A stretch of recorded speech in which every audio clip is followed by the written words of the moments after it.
और मेरे साथ प्रोफेसर सौरभ मालवीय जुड़ रहे हैं, बीजेपी का पक्ष रखेंगे। मीता चक्रवर्ती मेरे साथ हैं, बंगाल से ही है, प्रवक्ता कांग्रेस पार्टी की। संजय शर्मा जुड़ गए हैं, प्रवक्ता है ममता बनर्जी की पार्टी के। बड़े लंबे वक्त बाद नवल शर्मा आज नमूदार हैं स्क्रीन पर, प्रवक्ता हैं जनता दल यूनाइटेड के। और दो बेहद खास मेहमान मेरे साथ जुड़ रहे हैं। प्रोफेसर संतोष मेहरोत्रा हैं, one of the renowned economist across India, बेहद शानदार अर्थशास्त्री हैं। और मेरे साथ हरियाणा से जुड़ रहे हैं हरियाणा के वरिष्ठ पत्रकार रविंद्र सिंह श्योरान भी।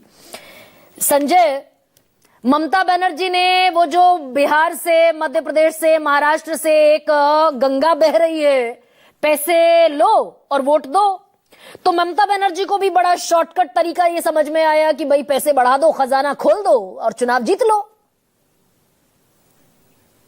ऐसा बिल्कुल नहीं है गरिमा सिंह जी, मैं आपको बता रहा हूं। तेज कीजिए संजय शर्मा। कि 2021 में जब हमने ये स्कीम लागू की थी, लक्ष्मी भंडार, 2021 अगस्त महीने में इसको चालू की थी, तब स्टार्टिंग इसकी 1000 रुपए से हुई थी। हाँ।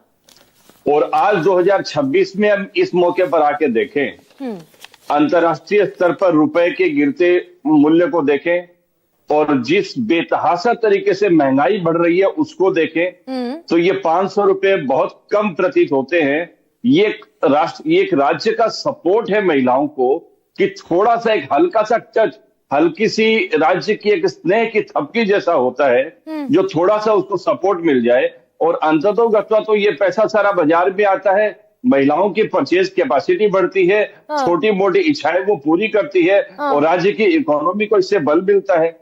कई चीजों को ध्यान में राज्य की इकोनॉमी पर ना संजय, राज्य की इकोनॉमी को बल तो दरअसल तब मिलेगा जब आप और इन लोगों को जिन्हें सशक्त करने की बात कर रहे हैं, इनके लिए स्कूल खोलेंगे, अस्पताल बनाएंगे, कॉलेजेस बनाएंगे, नए प्रोजेक्ट लेकर आएंगे, जो सुप्रीम कोर्ट कह रहा है। देखिए, स्कूल कॉलेज इन सब चीजों पर काफी काम हुआ है और आगे भी होगा, इनसे हम पीछे नहीं हट रहे हैं। नहीं हट रहे हैं ना सर। संजय शर्मा, एक सेकंड, 4,06,000 करोड़ का तो आपका बजट है, 8,15,000 करोड़ का आपके ऊपर कर्ज है, 100 रुपए में से 42 रुपए बंगाल इज ऑन टॉप कर्ज के मामले में और ब्याज के मामले में 42% आप ब्याज चुका देते हैं टोटल कमाई का। आपने ये देखा होगा कि अभी दीदी अपने संबोधन में कह रही थी कि हमारे प्राय 2 लाख करोड़ रुपए केंद्र के पास है और केंद्र वो पैसा हमें दे नहीं रही है। और ये एक बहुत बड़ी अमाउंट होती है। भाजपा शासित राज्यों को जो सुविधा केंद्र देता है उसका जरा भी हमें प्रतिशत देता तो हमारी इकोनॉमी और मजबूत दिखती, लेकिन केंद्र हमारे 2 लाख करोड़ रुपए ऑलरेडी रोक के बैठा है। बहुत सारी केंद्र की स्कीमें जिन पर काम होता था वो पैसा केंद्र दे नहीं रहा है। और 2011 में जब हम सत्ता में आए थे उस समय भी लगभग 2.25 लाख से ज्यादा हमारे ऊपर ऋण था। तब हमारा रिवेन्यू जो था वो प्राय 25,000 करोड़ के लगभग था। आज हमारा रिवेन्यू 1 लाख करोड़ क्रॉस कर चुका है। 1,09 करोड़ का नहीं, वही संजय जी बिल्कुल सही आप जगह पर ले आए डिबेट को। 1,09 करोड़ रुपए तो आप कमाते हैं जी। 1,09 करोड़ रुपए कमाता है बंगाल और 45,000 करोड़ सिर्फ ब्याज में दे देता है। तो पैसा बचा कहां बंगाल के पास ये फ्री की रेवड़ियां बांटने का? नहीं, ये फ्री की रेवड़ियां सिर्फ नहीं है। यदि केंद्र और केंद्रीय विभिन्न जो विभाग हैं वो बंगाल का पैसा यदि दे देंगी तो प्रोपोर्शनल बेस में जो औसत है वो काफी कम जाएगा। नहीं, अभी तो पैसा नहीं है ना बंगाल के पास।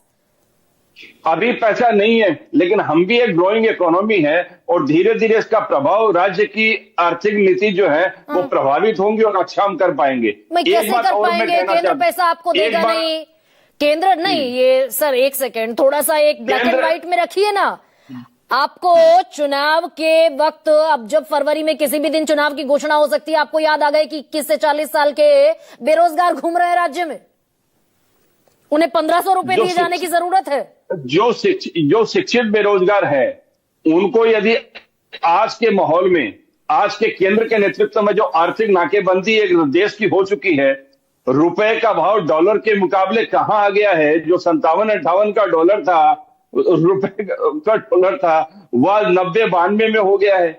आप देखिए इसका प्रभाव तो दैनंदिन जीवन में हमारे पड़ रहा है। और आम आदमी जब महंगाई से त्रस्त है, आम जनता जब महंगाई की डायन जिनको खा रही है, कल तक भाजपा के लिए महंगाई डायन थी, आज भाजपा के लिए जब केंद्र में मोदी जी की सरकार है तो भाजपा के लिए महंगाई मौसी हो गई है। ऐसे समय में जनता को महंगाई से थोड़ी राहत देने के लिए जो काम करना पड़ेगा वो राज्य को करना पड़ेगा। आप मत बताइए, यदि ऐसे समय में जनता को सपोर्ट न दिया जाए, जो 400 का सिलेंडर 1000 रुपए के लगभग आता है, हम यदि जनता का सपोर्ट न करें, राज्य यदि जनता के पास न खड़ा हो, कौन खड़ा होगा? आज केंद्र के और हुक्मरान ये तो चुनावी सुनते नहीं मौके है। पर संजय शर्मा याद आया ना भाई, timing has an essence, timing has an importance. ये फरवरी टाइमिंग 2026 में याद आया ममता बनर्जी को कि भाई इतना डॉलर के मुकाबले रुपया कमजोर हो गया, महंगाई बढ़ गई, डायन थी महंगाई, हम तो लगातार 1700 कर दो पैसा। कह रहे हैं, हम तो लगातार कह रहे हैं कि महंगाई भाजपा की मौसी हो गई है और इसी का दुष्परिणाम देश को झेलना पड़ रहा है।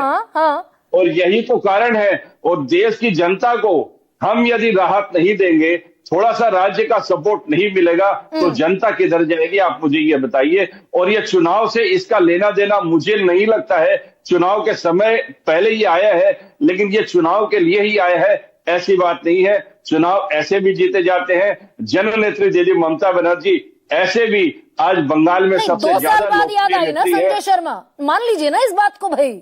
ये बात बिहार में साबित हो गई, महाराष्ट्र में साबित हो गई, मध्य प्रदेश में साबित हो गई, तो बंगाल में कौन से सुर खापके पर लगे? हमने 2024 में आपने भत्ता बढ़ाया था और अब 26 में बढ़ा रहे हैं। 2024 में थोड़ा सा सपोर्ट दिया था, उसी को बढ़ाया है। हमने बिहार की तरह 10-10 हजार रुपए चुनाव के मौके पर नहीं बांटे। हम लगातार माताओं को, महिलाओं को सपोर्ट दे रहे हैं, राज्य की बेटियों को सपोर्ट दे रहे हैं कि आप घबराइए मत, राज्य ऐसी प्रतिकूल परिस्थिति में भी आपके साथ है, आपके पास है। और आपके मतलब लिए कुल मिलाकर 3.5 करोड़ महिलाओं को साथ रही है ना ममता बनर्जी? 3.5 करोड़ महिलाएं हर दूसरे वोटर को पैसा दे रहे हैं। ये जो लक्ष्मी भंडार की जो स्कीम है, ये प्राय 2 करोड़ 41 लाख लोग, 41 लाख ये महिलाओं को, राज्य की बेटियों को ये स्कीम का लाभ मिलेगा। और हमारी ये कोशिश रहेगी कि कोई भी परिवार राज्य के सपोर्ट से अछूता न रहे। ये देखने का काम भी हम करेंगे। यानी कि हर परिवार को, हर महिला को जो आपके टारगेट पर हैं उनको पैसा पहुंच जाए, और पैसा पहुंचे तो वोट आ जाए। गरिमा जी, ये बहुत छोटी सी अमाउंट है, इस अमाउंट से वोट आ जाएगा ऐसा बिल्कुल नहीं है। नहीं, महाराष्ट्र में हुआ ना, महाराष्ट्र में 1500 रुपए पर ही वोट पड़े। महाराष्ट्र की और भी समीकरण हुए थे। महाराष्ट्र में लोकसभा चुनाव के बाद और विधानसभा में जो परिवर्तन आया है, उसमें काफी ऐसी बातें हैं जो आज के डिबेट के लिए शायद टॉपिक के उपयुक्त नहीं है, वरना फिर कभी हम उन पर डिबेट करेंगे। मतलब 2 साल बाद याद आया, वो चुनावी नहीं है। लेकिन प्रोफेसर सौरभ मालवीय,